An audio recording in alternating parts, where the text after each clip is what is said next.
So I think what is key for engaging people in science topics is that, first of all, it needs to be fun and interesting. I've worked a lot with children, and there you need to grab their attention and keep it. And also, I think it's very useful if you connect it to them somehow. So if you tell them how it's important for them, for their life, for their future, etc. So I was part of an astronomy outreach initiative called Galileo Mobile, and I participated in a project with them where I went to some rural villages in Peru and remote locations in the Andes.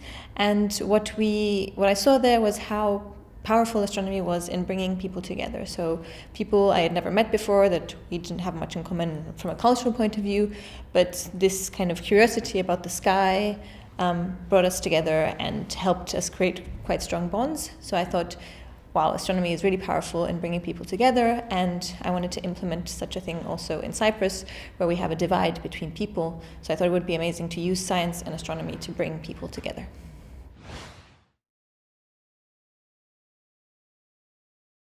What surprised me the most was how well it worked. So I didn't expect, of course I knew that, okay, astronomy is a really powerful tool. It was the whole basis of the concept. But what was really moving and surprising was when we started the project, to see just how engaged the children were, how interested they were, and then how, after this first experience of kind of dipping their toe in astronomy and getting this feeling of global citizenship, how that then, I think, helped them also to engage more with the other group, and that opened their, let's say, their minds and their hearts, and made them more receptive, have more empathy. And really, it was just so easy to get children interacting with children from the other community and playing together and learning about astronomy together.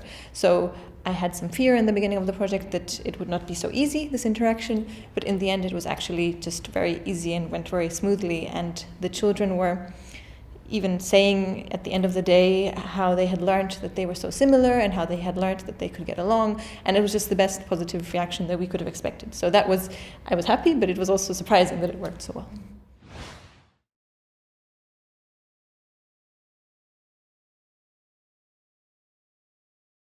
Like I said, I hoped that it would work, but I was how well it worked and how easily it worked was a bit unexpected. I mean, to that degree.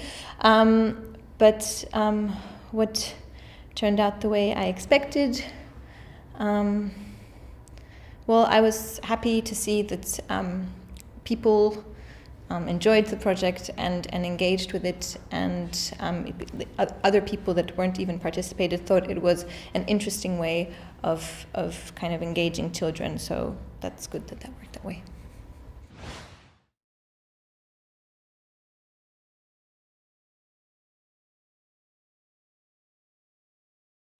So what was absolutely essential was the local collaborators that we had in our project. Without that, it would not have been possible. So I think knowing well the context that you're working in and the relevant stakeholders in your region, and the people who can make the project happen, because we had the astronomy know-how, but we didn't necessarily have the peace education know-how. So we joined forces with an NGO that works in Cyprus on this, and so that was fundamental.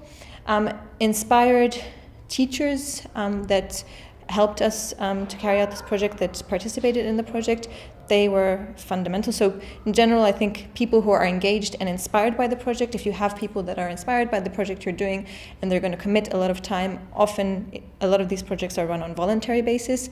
So having people that really think it's worthwhile, I think, is fundamental for making it a success. And I think, I guess really believing in the project yourself, so what you're doing. So I was very passionate about it. It was something that was obviously very close to my heart because it's where I'm from.